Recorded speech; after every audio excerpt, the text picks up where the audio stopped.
भारत के किन किन राज्यों में नक्सलवाद अत्यधिक प्रभावशाली है और क्यों? नक्सली आंदोलन का प्रभाव क्षेत्र। जमींदारों के विरुद्ध प्रारंभ हुआ यह आंदोलन सीधे सत्ता के खिलाफ हो गया है। नक्सलवादी गतिविधियों के क्षेत्र आंध्र प्रदेश, तेलंगाना, बिहार, उड़ीसा, छत्तीसगढ़, झारखंड, मध्य प्रदेश, महाराष्ट्र, उत्तर प्रदेश, पश्चिम बंगाल, तमिलनाडु, उत्तराखंड, केरल, कर्नाटक राज्य आ चुके हैं। गृह मंत्रालय की एक रिपोर्ट के अनुसार देश के 14 राज्य में 160 जिले नक्सली हिंसा से पूरी तरह ग्रस्त हैं। 17 जिले आंदोलन से प्रभावित हैं और 52 जिलों में नक्सलियों का आंशिक असर है और 21 अन्य जिले नक्सलियों के निशान पर है। छत्तीसगढ़ के बस्तर के लगभग दरण्यकांड इलाके में नक्सली अपने द्वारा गठित समांतर सरकार को जनता सरकार के नाम से संबंधित करते हैं। क्षेत्रफल के हिसाब से उनकी सत्ता वहां केरल जैसे प्रांत के 2 गुने इलाके में स्थापित है।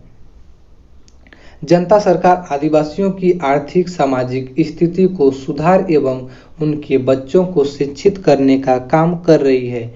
यह सरकार जल, जंगल एवं जमीन पर स्थानीय लोगों के हक के दर्शन से संचालित हो रही है। नक्सली हिंसा में संलग्न गुटों में पीपुल्स वार ग्रुप प्रमुख है, जिसको कि 1980 में सीपीआई से निकले विद्रोही नेता कोडापल्ली सीतारमैया ने स्थापित किया। 1999 में सीपीआई का पार्टी यूनिट के साथ विलय के बाद यह संगठन खुद को पीपुल्स वार ग्रुप कहने लगा। पार्टी यूनिट की स्थापना 1978 में एन प्रसाद ने की थी। आंध्र प्रदेश, तेलंगाना, महाराष्ट्र, छत्तीसगढ़, उड़ीसा, झारखंड, मध्य प्रदेश, बिहार में इस ग्रुप का व्यापक प्रभाव है। 1200 से अधिक पेशेवर हिंसा किया था। 1984 में इस गुटों की बिहार से नई पहचान मिली। बिहार, छत्तीसगढ़, झारखंड और मध्य प्रदेश में इसका प्रभाव अधिक है।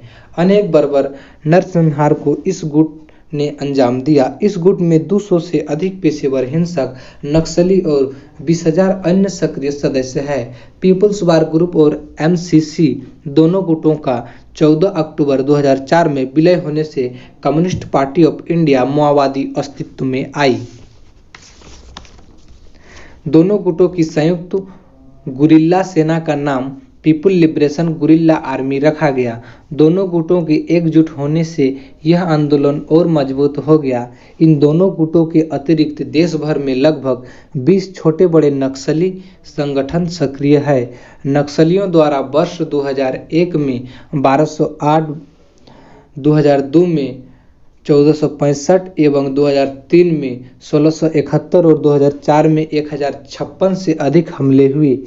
गत 3 वर्षों में राज्यों के 8,695 पुलिस थानों पर हमले हुए।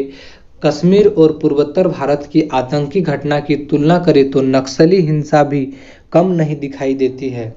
2005 में कश्मीर में 1990 आतंकी घटनाओं में 557 नागरिक, 179 सुरक्षाकर्मी और 917 आतंकी मारे गए।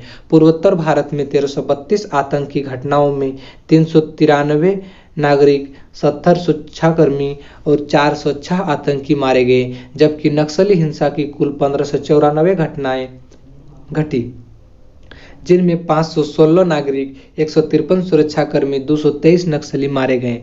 नक्सलियों द्वारा दुस्साहसिक हमलों पर नजर डालें तो वर्ष 2004 में गोरखपुर जिले के सभी बड़े प्रतिष्ठानों पर एक साथ हमले किए गए और 200 से अधिक हथियार लूट लिए गए। वर्ष 2005 में पूर्वी चंपारण में मधुबन ब्लॉक में सभी बड़े सरकारी दफ्तरों, बैंकों, पेट्रोल पंपों और स्थानीय सांसदों के निवास पर एक साथ हमला कर भारी मात्रा में नकदी लूट की गई। नवंबर 2005 में गिरिडीह, झारखंड में होमगार्ड के ट्रेनिंग सेंटर पर आक्रमण करके 183 राइफलें व भारी मात्रा में कारतूस तथा जहानाबाद बिहार जेल पर हमला करके अपने 341 साथियों को मुक्त कराया। मार्च 2006 में लातेहार, झारखंड में तो एक पूरी ट्रेन को बंधक बनाया गया और नवंबर माह में ऑपरेशन जेलब्रेक चलाकर अपने साथियों को मुक्त कराया। ऑपरेशन जेलब्रेक ने अमेरिकी लेखक जॉन रीड की चर्चित पुस्तक 10 दिन जब दुनिया हिल उठी की याद ताज़ा कर दी। वर्ष 2007 के प्रारंभ में बोकारो में बारूदी सुरंग में विस्फोट करके 14 पुलिसकर्मियों को मौत के घाट उतारना और मार्च महीने में झारखंड मुक्ति के सांसद सुनील महतो की होली के उत्साह भरे सार्वजनिक समारोह में दिन दहाड़े हत्या करना नक्सलियों के बढ़ते प्रभाव को दर्शाते हैं।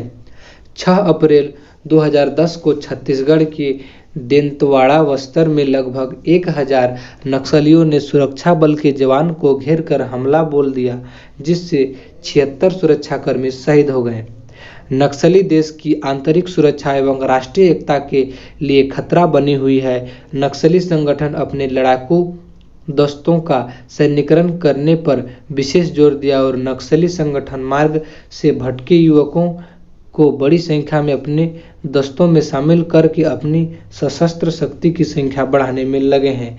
नक्सलवादी संगठन के 9300 प्रतिबंध भूमि का डर है और उनके पास लगभग 6500 नियमित हथियार है तथा भारी संख्या में गैर लाइसेंसदार हथियार है। नक्सलियों का मुख्य हथियार है जंगलों से उनकी वाकफियत, स्थानीय आदिवासियों में घुल मिल जाना और घात लगाने की क्षमता। जाने माने सुरक्षा विशेषज्ञ अजय साहनी के अनुसार बताया कि स्थानीय जनता के अलावा के चलते ही जवान को गुप्तचर सूचनाएं नहीं मिल पा रही है। वे न तो स्थानीय भाषा जानते हैं और न ही संस्कृति। आंतरिक युद्ध में यह जानकारी आधुनिक हथियार पर भारी पड़ती है। सुरक्षा बलों पर हर हमले के बाद नक्सली उनके हथियार लूट ले जाते हैं, लेकिन सुरक्षा बल नक्सलियों से मुठभेड़ के बाद जो हथियार बरामद करते हैं वह देसी होते हैं या पुलिस से ही लूटे गए हैं। केंद्रीय गृह मंत्रालय ने हालिया रिपोर्ट में ओडिशा आंध्र प्रदेश की सीमा पर हथियार फैक्ट्रियां स्थापित होने का जिक्र किया। गृह राज्य मंत्री ने पिछले वर्ष संसद को बताया कि नक्सलियों ने हथियार की खरीद के लिए 60 करोड़ रुपए का बजट रखा है। नक्सली हिंसा से निपटने के लिए एक बड़ा निर्णय लेते हुए इस समस्या से प्रभावित आंध्र प्रदेश, तेलंगाना, कर्नाटक, उड़ीसा, बिहार, झारखंड, छत्तीसगढ़, मध्य प्रदेश, तमिलनाडु समेत 14 राज्यों ने 19 सितंबर 2005 को अंतर्राज्यीय संयुक्त कार्यबल गठित करने का निर्णय लिया है। इस राज्यों ने नक्सल विरोधी अभियान समन्वित रूप से चलाने और इससे संबंधित गुप्तचर सूचनाओं का आदान प्रदान करने पर भी सहमति जताई है।